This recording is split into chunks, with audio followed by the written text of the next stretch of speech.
Let's draw a pine cone. Hopefully you got a pine cone from a walk or another really cool specimen, but I'm going to walk you through the process of how I approach drawing a pine cone. So when I go out for a walk, I always have a Tupperware with me to collect my specimens in. They're a bit dirty, so I want to keep my backpack clean, but also really protect the specimens. Especially things like pine cones, they can be really fragile and just like easily get crushed in your bag. So it's really great to have a jar or some type of container that you can put in your backpack and keep things protected. So some things to consider when you're going to draw a specimen. First thing, is it interesting? Like, do you find it super interesting to draw? So you're engaged in the entire process. That's pretty much number one. Uniformity. A lot of these have kind of like repeating patterns, which can be a bit easier to kind of understand and then just extrapolate that information and repeat. That might be something easy for you in your approach, or maybe it's not, but kind of seeing how uniform it is it really misshapen and lopsided? That can be a bit more difficult versus if it's just kind of like a cylinder type shape. Complexity. Some of these cones or just natural specimens in general can be very, very complex and detailed. And the more you look at it, the more detail you see, and you're just like, oh man, there's just so much here. So kind of like finding something that is a bit more simple to draw at first can really help you out with, not having so much frustration and actually get through the drawing. Things like spruce cones, for me, like they have a really simple geometric shape, but because they're so huge, I always kind of lose that geometry within it, and I find it really difficult. But it ultimately comes down to what you want to draw, what you find interesting. I'm going to do this western white pine cone. I've never drawn it before and it seems a bit interesting, so I think this is what I'm going to go with. I always like to put my specimen on a white piece of paper. I just have an old print here, and this is really good to really inspect your specimen. Before you draw anything, it's always really good to just spend some time looking it over. If you have a magnifying glass, that would be super awesome. And just seeing how it grew, how the different shapes mold into each other, what the structure is, how things are bending outwards, what shapes are here, what shapes are you seeing, what patterns are you seeing, what is the most interesting position for you and for you to draw. It might be the base, or it might be the top, or just like a top-down view, which for me is what I want to do. Something I always like to have is an additional reference photo. This is completely optional, but it does make things a bit easier, especially if you're newer to drawing kind of these more complex subjects. So what I do is I just take a top-down view and I go in and edit it to have more contrast so I can see those lines a bit easier. And I know I'm going to be drawing this in graphite, so it's going to be black and white grayscale, so I'm just going to turn this photo to black and white. This is also a good idea in general because we kind of see the colors more instead of the shadows and light. And so if you take a photo of your specimen and turn it into black and white, you can really see the contrast. If your specimen is just generally very gray, it's not a very dynamic piece, and it's going to be a bit boring. You won't be able to see the shape because the shadows are what create the shape. So it's a good idea to kind of bump up the contrast and really have a shadowed piece. And you can do this maybe with just the lighting. If you have your specimen in front of you, have a more harsh direct light to kind of create those definitive shadows. Or you can do it with the photo and do photo editing and just kind of like bump up the contrast, maybe also the exposure, turn it black and white, and so you can really see the lines. This is also good because you can zoom in a photo and look really closely and see how it has kind of interpreted the specimen. So it's always good to have both. You wouldn't want to rely just on the photo because you lose a lot of information in a photo, but it does help in a lot of ways, like with turning it black and white. So I kind of will have the photo next to me and then also the specimen and really compare the two to see how it interpreted those lines. I know this is cylindrical shape, it's kind of like a banana. How is this photo interpreting that? So I'm going to draw this with the grid method. The grid method is a great way if you're a beginner drawer and you kind of have a complex subject in front of you. And basically what the grid method is drawing your specimen from a grid, and you take it piece by piece. So a way to do this is maybe you print out the photograph you took and you draw grid lines over the image, and then you just tackle each square at a time. You can also use a grid app, which can just lay over the top of a photo in your phone. That's what I'm using. And then I also draw on graph paper. So you don't have to have graph paper. You could draw a grid on your paper as well to kind of match the grid that you drew on your photograph or your printout. And you just take each square at a time. With these complex specimens, we chose it because it's interesting a lot of times because of a certain detail. And when we're first drawing it, it's easy to get caught up in those details that we're really fascinated with. But if we do that, we're losing the basic kind of foundation and structures.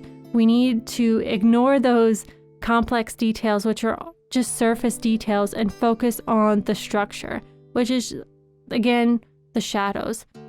Breaking it up into a grid and approaching the specimen by just drawing the lines and the shadows in each grid and then moving along, you're really breaking it down to just shapes.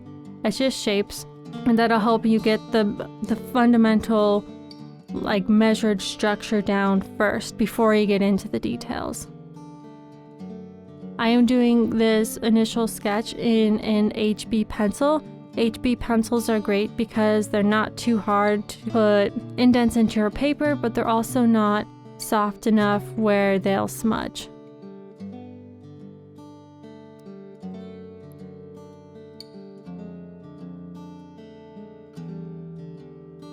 And again, it's great to have the specimen right next to you as well. So if you're not understanding the photo, because again, you're losing a lot of information with the photo, you have the specimen right there to kind of inspect and see, like, why is this line going a certain way? Why is this really dark shadow right here?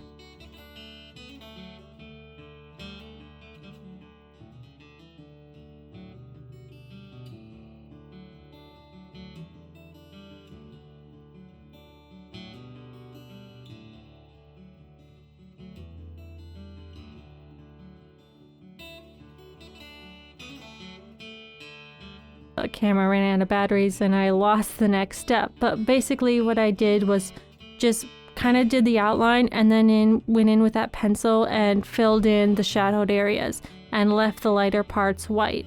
So now what I'm doing is going over that first graphite layer with a blending tool. This is completely unnecessary. I just really like this tool because I like more softer, kind of smoother drawings. And basically what this tool is just rolled up paper that you smudge the graphite into the paper and kind of blend it in. Another good thing about this tool is as you're kind of using it, it builds up graphite onto the tip, and so you can use it for subtle details. So again, what I had done earlier was just block out the shadows and the lighter areas. So to kind of soften those edges, I'm using this tool to blend from the darker areas into the lighter areas, so there's not such a harsh kind of posterized effect. It's looking a bit more natural by blending in those boundaries. Because again, those white areas that I left, they aren't actually white, they're just light. Now I'm kind of adding in the details, just slowly.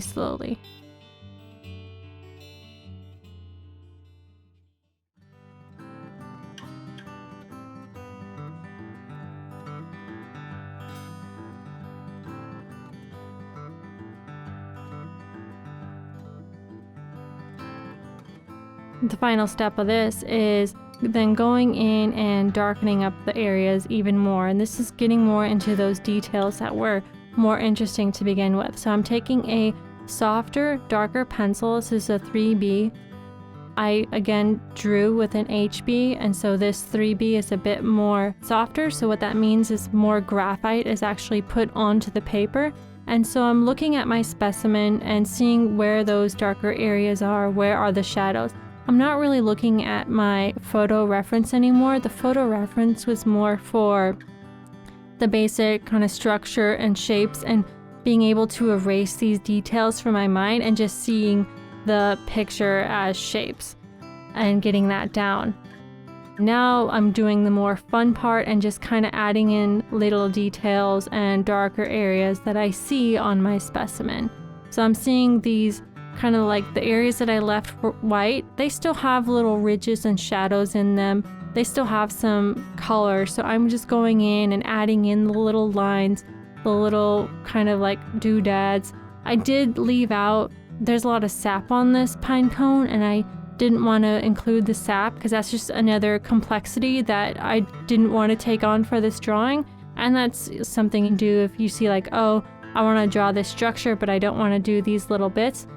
I understand the structure, I understand what's going on with this cone, and I can kind of see what's going on underneath these sap layers, and it's just, you know, the edge of a cone.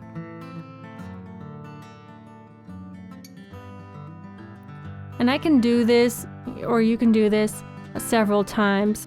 Maybe you go over it once and kind of do a layer, and you see that you still need to go darker on one side. There still needs to be more details in certain areas. You can always erase if you put down too much, or you're doing an area where it should have been a highlight or something like that. So you just kind of go back and forth and tweak it and work it and just keep building up those dark contrasts and shadows. And the more contrast you build up, the more realistic the drawing will be.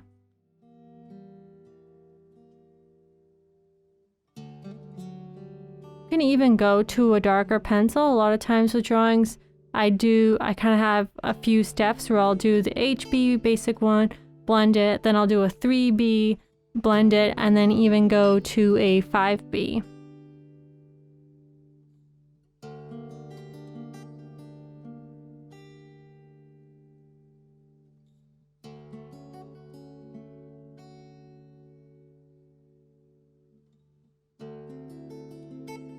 And for me, the top part was really difficult to capture, so I just had the specimen in my hand and was constantly looking back and forth to kind of see how this top part was broken off and how to best capture it.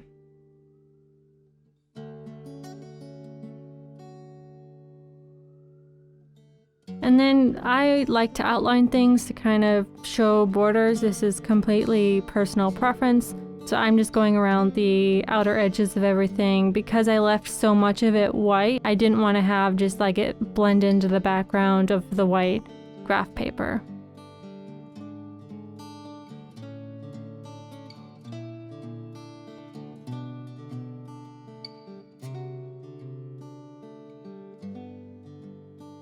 And that's it. That's the end of this pine cone drawing tutorial. I hope it helped you out in some way. I just threw my drawing into Procreate to digitally color it, but that's the end. Thank you so much for watching.